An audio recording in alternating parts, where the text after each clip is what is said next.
ఇది మీ చిత్తశుద్ధికి,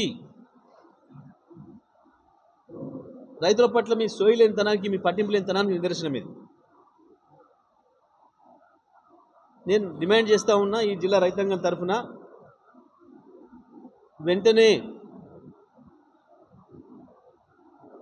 తప్పించుకునే మాటలొద్దు.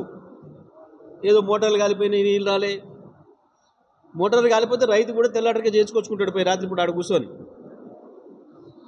మోటార్లు రిపేర్ చేసుకోవాలని సోయిండొద్దా వీళ్ళకి ముందు? గత సంవత్సరం ఇదే పని చేశారు. ఎందుకు నీళ్ళు వస్తలేవంటే మోటార్లు ఖరాబ్ అయినాయి. మోటార్లు ఖరాబ్ అయితే దానంతరం అయ్యే బాగా అవుతాయా? జిల్లా మంత్రివి కదా, రివ్యూ చేసిన బాధ్యత నీది కదా. కోట్ల కొద్ది తెచ్చి బాగు చేసినా అని చెప్తున్నావు కదా. ఈడ రోడ్డు వేసినా, ఆడ రోడ్డు వేసినా, కోట్లు తెచ్చినా, ఢిల్లీ పోయి కోట్లు తెచ్చినా అంటే అలా కమిషన్లు వస్తే ఇంట్లో రావు కాబట్టి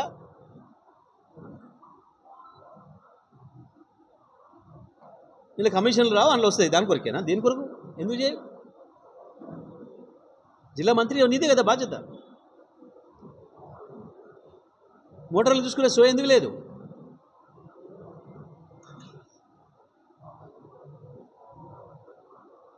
తప్పకుండా ఇప్పటికైనా నిర్లక్ష్యాన్ని వీడాలి. వెంటనే జిల్లాలో ఉన్న ఇద్దరు మంత్రులు ఏ మార్పుని పూర్తిగా పునరుద్ధరించాలి, ప్రతి ఎకరానికి నీళ్ళు అందించాలని చెప్పి నల్గొండ జిల్లా బీఆర్ఎస్ పార్టీ తరఫున మేము డిమాండ్ చేస్తూ ఉన్నాం.